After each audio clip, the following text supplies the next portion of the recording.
Good morning, Periscope friends. It's Thursday. Hey, thank you, Critter, for joining the call today. We're going to start in just a minute as people jump in. I almost missed our start time. Hey, Margaret, how are you today? Hey, Darlene. Hey, Rhonda. Good morning. Because I was sitting here, I got up this morning and I was in a funk that was a residue from last night, and that's what we're going to talk about today. And so, been working through that, and then I got to writing, and my writing was going really well this morning. I was getting some really good stuff out of my writing. And then all of a sudden, I looked at my clock and I thought, your commitment is 8 o'clock, so you better show up. So anyway, welcome to Periscope this morning. Good morning, Rhonda. Good morning, Stan. And yeah, no more funk. That's right. But you know what? Funk happens. Stuff happens in our lives. And so last night, about 10 o'clock, I thought I just need to quit doing Periscope because I didn't have anything I wanted to say. And I was thinking, you've been doing it for almost 2 weeks, so it's time to go do something else. And isn't it interesting how right when things are starting to move in the right direction, when things are starting to change in our life, when things are starting to shift, the old patterns, the old habits come in, and suddenly you go, let's stop doing what's working. And yesterday my wife told me, she said, best one you've ever done. And so then I'm going, hey Sharon, good morning. Best one you've ever done. And I'm sitting there and I knew exactly why I started doing these when I started doing them. Hey Maya, welcome to the call this morning. I knew exactly why I was doing them, and yet 2 weeks in, I'm sitting there thinking, why are you doing this? This is a waste of time. You don't have 5 million followers yet. You're not selling anything. You're not marketing anything. And so you should quit. And I think the other part of it was I was working last night on trying to solve a problem that I've been trying to solve for the last couple of years, kind of a little medical issue I've got to work through. And so I was working on solving that. And I was frustrated that hadn't been fixed and that hadn't gotten better. So I went to bed late. So going to bed late. Hey, that's right, guys. Thanks for inviting followers. If you hit the little man down there, you can hit share. You can also, I think, swipe up and you can swipe to the right, and that will invite people to join our community. So this morning I roll out of bed about 15 minutes late because I was laying in bed feeling sorry for myself based on the thoughts I had last night, which were based on me being tired, which were based on me going to bed late, which was based on me being frustrated trying to solve a problem. So came into my office this morning, and the one thing I knew is that I needed to get back in the game. So what do? You bounce back to your routine because there's a purpose for what I'm doing. And the purpose doesn't get superseded by the fact that my RAS, my programs, my brain, my thinking, my habits, my behaviors, the things that were programmed into me long time ago, my purpose doesn't get defined by those. I had an interesting thought this morning, a lot of interesting thoughts as I was working through it. So it took me, I'm a little disjointed because so much was happening today. Hey Alan, good to have you with us this morning. So I came into my office and I sat down and said, okay, Forrest, I sat down in my chair and I didn't even start exercising on my rebounder because I was just struggling. And so I did the one thing I knew how to do. I said, Lord, where do you want me to start my day today? Because that always seems to be a good idea, to ask for advice and help from somebody that has a better perspective than you have. And he said, Forrest, pull out the very first prophetic word I gave you. Good morning, Pam. Welcome to the call. He said, pull out the very first word I gave you. And this was from August 3rd, 2015. This is the importance of writing and keeping your notes. So August, just to put it in perspective, it was last January I began my prayer time, began reading and journaling every day. And in August, I was really frustrated. And so the first words that I wrote in my journal that day were, Lord, I'm struggling. The dichotomy of my life hurts. There is my time with you, and then there's the rest of the day. And so I usually like to start out with that. And that was the part I wrote in my funky color. And then in red, the Lord came back and said, keep knocking, Forrest. I am your Father. I am healing. I am restoring you. You must walk in faith. You must learn grace. Start by giving it. Make it a habit to pray throughout the day, to reconnect with me hourly. Make me a part of your day. And then I said, Lord, thank you for the revival in my heart. Thank you for restoring me. Lord, what's the one thing that's going to let everything else work better in my life? And this was the key, because this is, remember the other day I talked about the one thing. So this is really the beginning of me moving forward from last August. He said, live in my spirit, rest in my presence, hear my whisper. Forrest, bring your soul before me and know that I am enough for you. Know that I'm here for you, that my enough is enough. Trust and act on my word, on who I am.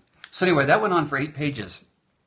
And so today I read it out loud to myself because it was written when I knew that I was hearing directly from God on that. So I went through that and reread this, and so that took me like 40, 30 minutes to read that out loud. But it began to get me out of this and into this. So the habits we create, when we're of sound mind and focused on our purpose and our destiny, those habits are very different than these habits that were created, the programs that were put into us when we were a child. You know, so much of who we are today is a result of how our RAS, Cheryl talks us about this a lot, our reticular activating system, how it was programmed before the age of 7. And yet we continually beat ourselves up for the challenges in our life and the problems we're having and the thoughts we're having. We're beating ourselves up over programs that were created before we had a clue. Unless, of course, you were the genius who at age 1, 2, 3, 4, 5, 6 had the ability to plan your life, put yourself in the right environment, get the right support, get the right encouragement, and have everything line up for you to become your destiny and your purpose. And for most of us, that didn't work. So I was thinking about habits, and I was thinking about this whole process, and David, from the Bible came to mind. And what did David do? David spent a lot of time with God being a shepherd boy. He spent a lot of time writing. He spent a lot of time writing about his junk. He also spent a lot of time writing about his promise. And he spent a lot of time in praise and gratitude. And he spent a lot of time focused on where he was going. So all of these issues that we go through, David went through those.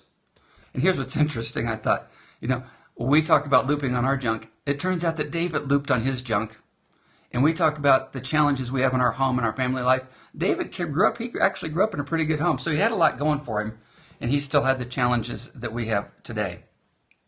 So, the reread, asking God where he wanted me to start today, rereading the word he had for me, that he gave me specifically, got me back on track. And then that led me to what I want to just kind of wrap up with today. I think this will flow okay. Because we all have a story. There's a story that's in each one of us that's the culmination of 20 years or 30 years or 40 years or 50 years or 60 years or 70 years or 80 years of our life. We all have a story that's in us. But here's what's interesting about a story. Stories all have different perspectives. When you were in school and you were going through writing class, remember when you read a book, there's always what perspective is the book being written from? And when I write stuff, what you are is when you were, that's right.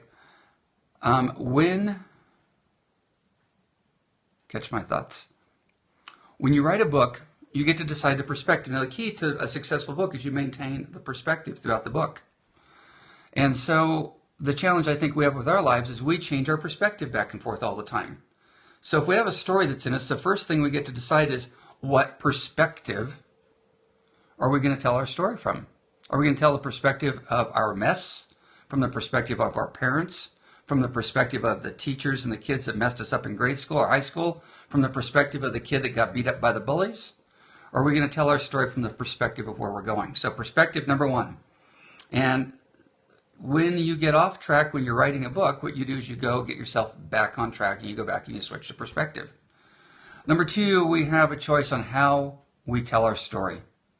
So there's always a choice on how we choose to tell our story. It doesn't mean that we're telling a story that's true. We're not lying. We're simply changing how we tell the story, because y'all know that stories can be true when told from two different perspectives. They'll be very different stories, but they can still be true. So perspective.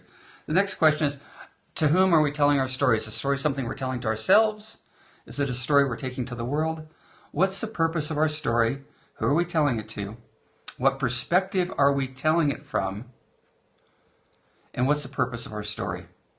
And so as writers of life, we're writing a script for our life. It's the writers of where our life is going. What perspective do we have on it? What's our purpose? What's our destiny? What's our reason? So as I was making my notes this morning, again, I just reminded myself that, this is why it's so important to write every day, because this is what gives you the chance to connect with your heart and to bring that story out and then to reread your story to get your perspective back on track. And again, the reason that I said this yesterday, I used 3 pens because blue usually represents my junk. Blue represents forest life perspective. Thanks, Brenda. Blue represents the good things, the bad things, the crap, the love, the passion. Blue represents my thinking, which doesn't always have a great reflection. Red, I do the best at saying let's stop and hear God's perspective, because we got to get perspective from somebody. And I use the word God because I don't know everybody's faith on here, but there is a bigger perspective than you on your life. And then black, I took time this morning. Most of my writing today was in black because I said, okay, what is the lesson I want to pull out of this? What's the message in me that I want to keep clarity of perspective on, that I want to bring to the world, that I want to use to turn my life into something that's creating something better for other folks? So that's what happened to me today. I'm back in the game. And then I went down like 10 minutes before the call. I went down and said, I need to get some help for today's call. So I actually said, I went down and asked my wife. And sometimes it's hard to ask for help. And I went down and just asked her to do her sparking to reconnect me. So we have this little sparking technique, puts my eyes back in track. And it was a good exercise for me to just go ask my wife, who was busy doing her quiet time. It was a little bit out of my comfort zone to simply go down and say, would you help me? Hey, Jamie, welcome to the call this morning. Thanks for joining us. I see your posts showing up on Periscope on a regular basis, so thanks. So anyway, that's today's message. What do you do when you get in a funk? What do you do when you want to quit? You can either listen to the old junk, or you can listen to the new message. There's a choice of messages. There's a choice of how we tell our message, how we tell our story, no matter what our stuff is. There's a choice of how we tell our story. There's a choice of who we get to go to, where we go with it. There's purpose. And I want to just encourage you guys that writing matters. Not typing, not audio recording, not video recording. Wife, ask your wife, life. Yeah, ask your wife for help. You got to make sure you got a good wife if you're going to ask for help, because you know what? There are wives that will pull you down the wrong direction. Proverbs talks about that a bunch. I also this morning jumped into Proverbs and spent about 15 minutes in that. Proverbs, I think it was 10 today. There was some really good stuff in that. So Proverbs is always a good way to put yourselves back on track. So I think we're at about 15 minutes, 10, 15 minutes. Thanks, Pam. Glad this helped you guys. It helped me. And here's the cool thing. Whatever's going on in me, there's somebody else out there that will help. And there's somebody else that needs what's in you. So, yeah, the corner of the roof stand, that's right. The wrong woman will chase you to the corner of your roof. And you know what? Same thing. The wrong husband will do everything he can to destroy his wife. So ask for help. Be a blessing. Make a difference. Remember that your voice matters. And developing your voice is taking time to speak it, to listen to it, to connect to it, and then to share it. So thank you all for being a part of the day today. Who needs coffee? Yes, coffee always helps me get going. I don't do regular coffee. I do my hot fat coffee. That makes everything work well for me. So you guys have a blessed and amazing day, and I'll talk to you soon. Thanks, Jamie. Thanks, Rhonda. Thanks, everybody, for being on the call. Look forward to talking to you all soon. Have a great and wonderful and amazing day, because who you are makes a difference. The world needs to hear your voice, and remember, use your voice to create something that matters. Goodbye.